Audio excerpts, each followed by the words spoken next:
Sussan Ley is now the Liberal Party leader, and I want to bring in the Shadow Finance Minister, Jane Hume now. Jane, thanks so much for your time. It's quite a moment for the Liberal Party, isn't it? The first female leader. How do you reflect on that? It really is groundbreaking, Laura. This is a new era for the Liberal Party, bringing in not just a female leader, but a female leader with the experience and the capacity and the abilities of somebody like Sussan Ley. She's been everything from an accountant through to a pilot, through to a punk rocker of all things. I haven't quite seen the visual proof of that one. I'm not entirely sure that we're all ready for that. But she's a mother, she's a grandmother, she's been a cabinet minister, she's been a minister in numerous portfolios, she's had more than 20 years experience in the parliament, and she has a team now behind her that are willing her, wanting her to succeed, because we know that a country runs better under a Liberal government, and when our values are best reflected in our policies, that's when the country prospers. So it's our job now to make sure that we get behind Sussan and deliver for her so that we can deliver for the rest of the country too. Saying it and doing it are two different things, of course, and we know the vote was tight between her and Angus Taylor. There has been a bit of evidence in just the last 24 hours, less than, that in fact the team isn't united behind her and some are just waiting for her to fail. Well, I think that having a contest in the party room is actually really important, but how fortunate are we that we had two people of the capacities of both Angus and Sussan running? I mean, Angus is one of the biggest economic policy brains in the parliament, and Sussan has all of that depth of experience and, outside and inside the parliament too. So we were very fortunate to have them both there, and I have no doubt that with Sussan at the helm, that Angus will serve in a substantial capacity in her shadow cabinet. That's going to be really important that we bring together all the talent that we have to deliver on the promise of a good Liberal opposition and then eventually a good Liberal government too. OK, so he should and will serve in a frontbench capacity? Well, that's up to the leader, of course, but I would hope so, because Angus has been a very strong performer in the last 3 years and he has so much to contribute. And what about you, Jane? Well, I serve at the pleasure of the leader, and I would very much hope to be an important part of Sussan Ley's team. You know, Sussan is going to lead a really strong and united team with lots of diverse experience there. There's great opportunity for all of us to deliver on the promise of a good Liberal opposition. And as I said, a good Liberal opposition is not where we want to stay. We want to be a good Liberal government as well.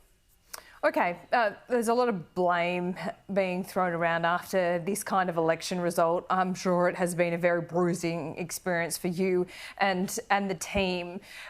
I just want to ask you about two particular parts of the election campaign this morning and perhaps how you reflect on that, and I'm sure there will be a review. But, I mean, work from home, obviously quite a pivotal moment in the campaign, and also talk of being, volunteers being Chinese spies. How do you reflect on that this morning? Yeah, look, there will be a review. You're absolutely right, Laura. And it's really important that we do that we reflect on the decisions that were made, how they were made, and then also how they were communicated. Not just how they were communicated, but also how they were countered by the incumbent government. We know that there was plenty of scare campaigns out there, and some of those we simply didn't counter well enough. Let me give you a really good example. I was coming in here to this studio just last week before the election, and I was talking to the security guard downstairs, and the security guard said to me that she would love to vote for me. She's an absolute cracker. I've known her for years. She would love to vote for me, but she couldn't because the Liberals were going to take away penalty rates. And I said, what? We're not going to do that. She said, yes, I'm being bombarded with information telling me that the Liberals are going to take away my penalty rates. Now, that was a scare campaign that we didn't even see coming.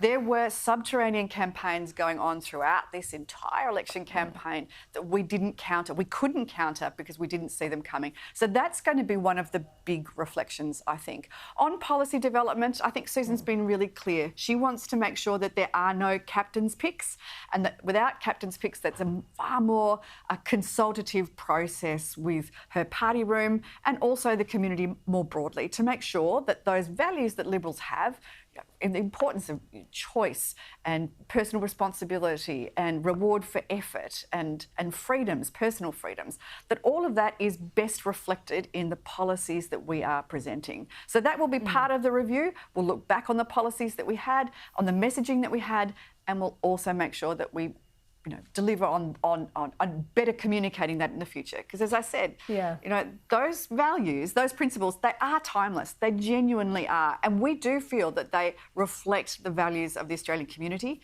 It's just how they manifest in a policy suite and how they manifest in the communications that we have too. So we'll work through that as part of the review. Yeah, I mean, you know the rules of engagement. The review last time, which you were a part of, touched on a number of these things. There's also structural issues. But just on the work from home and the Chinese spy aspect, I mean, the last review said multicultural Australia were turning away from the Liberal Party, and that kind of comment couldn't have helped. Yes, you're right. However, let's be clear what the issue there was. There was a suspicion by the Australian Electoral Integrity Task Force of foreign interference in our electoral system. Now, that is a genuine concern and something that I think that the government should be equally concerned about. It wasn't something that they could so easily dismiss. And instead, they turned it into a scare campaign against the Liberals. I find that a little bit disturbing. For the Foreign Minister to dismiss it out of hand, I think speaks volumes. I'll be very interested to see what that Electoral Integrity Assurance Task Force comes up with, because the last thing we want is that for election results to be influenced by non-Australians, by organisations, wherever they may be, state actors outside of the country. When you talk about a review, I mean, you don't need a review for a lot of things, right? And one of the criticisms, and look, everyone's a brilliant mind in hindsight, I give you that, but when you talk about, the consultation, the policy development, it's been reported that a lot of these things were done these decisions, crucial decisions, were done quite quickly with a small group of leadership, not put through a shadow cabinet process, whether that was decisions between Peter Dutton, yourself and Angus Taylor, yourself and Peter Dutton, or, a smaller group. Do you think that was the right thing to do now in hindsight? Is there more benefit in consulting wider, taking your time on some decisions like that? Yeah, I think what I can safely say is that as long as the body of policy work is done throughout a term of government, that's fundamentally important. And I can assure you that definitely was done. Now, of course, during the heat of an election campaign, things get pointier and centralised. There's a small leadership group, there's a small campaign group. They have to be extremely nimble. That group perhaps was very, very small this time around. And I know that, coming out onto the media and reading about some of the policies that we were launching only the day before or the morning of, that can be quite disturbing, I think, is probably the only way you could put it. Okay. But at the same time, there are learnings from every single campaign.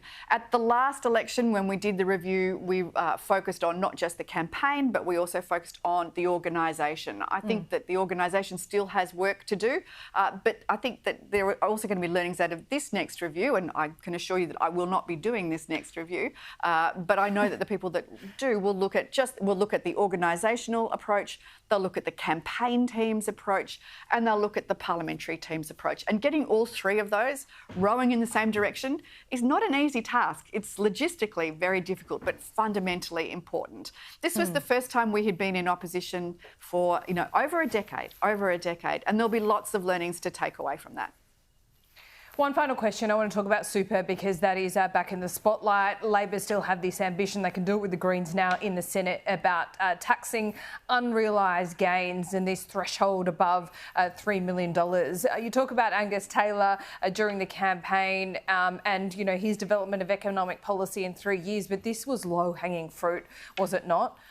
That really the Liberals did not prosecute during the campaign, did not warn Australians about. They just let the government run on this idea that it only affects 0.15% of Australians. I mean, I think Australians understand the unfairness of taxing gains that haven't been realised yet. That is, profit that the government thinks they'll get, but they haven't got.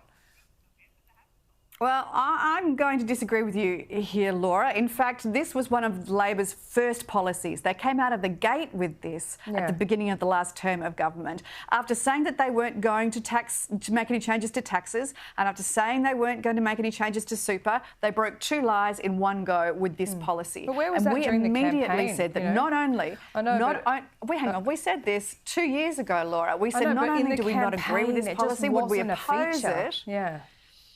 Would we oppose it, but we would repeal it? We said that we would repeal it in government. Now, that's not a small deal. And we said that because it is so profoundly unfair. Not only does this tax superannuation after people have committed money that they've already put away on a promise that it would not be taxed 30%, that it would only be taxed 15%.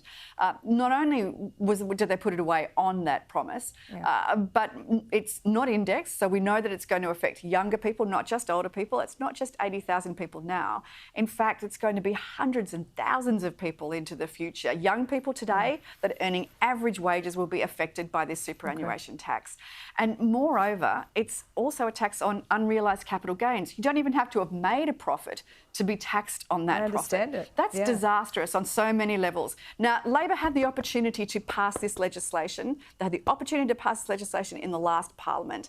And they had that, but two of the crossbench in the Senate said you have to remove the indexation. Labor refused to do it, which I think speaks volumes of what it is that this tax is intended to do. It is a retirement tax. There is no doubt about it. And this is going to be following Labor around for a while. Now, I would hope that the new economics team that include people like Andrew Charlton as Cabinet Secretary and also Danny Molino as Assistant Treasurer, these are two people that have profound experience in economics, a lot of academic as well as professional. I'm hoping that they'll speak sense to Jim Chalmers, who is, as we know, the king of spin, as opposed to the real doctor of economics.